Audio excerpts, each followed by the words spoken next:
अस्सलाम वालेकुम। एक ڇोकरी पंहिंजे हंध ते लेटी पई हुई ऐं हूअ तमाम घणी बीमार हुई ऐं हिन पंहिंजी वॾी भेण सां जेके दरिया सां गॾु बीठल वण खे ॾिसी रही हुई ऐं पुछियईं हिन वण में बाक़ी घणा पन बचा आहिनि। वॾी भेण पंहिंजी अखियुनि मां ॻोढ़ा ॻाड़े जवाबु ॾिनो, तूं छो थी पुछा करे मुंहिंजी शहज़ादी? बीमार छोकिरी जवाबु ॾिनो, छो त मूंखे ख़बर आहे हिन वण में आख़िरी पन ताईं मुंहिंजे जिस्म में साह आहे।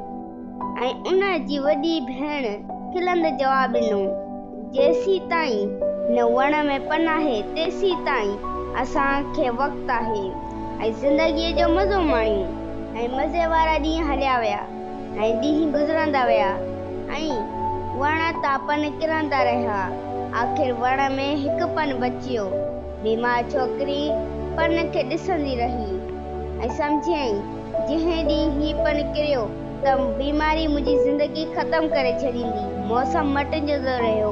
आख़िरकार सियारो अची वियो ऐं ही साल बि गुज़री वियो ऐं ही पन न किरियो।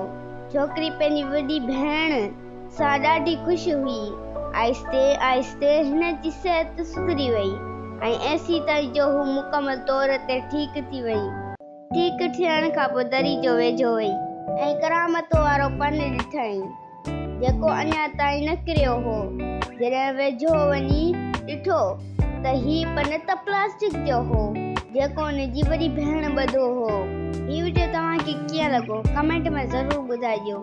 वधीक अहिड़ियूं वीडियो ॾिसण लाइ गुलाम मोहम्मद ऑफिशियल यूट्यूब चैनल खे सब्सक्राइब कयो।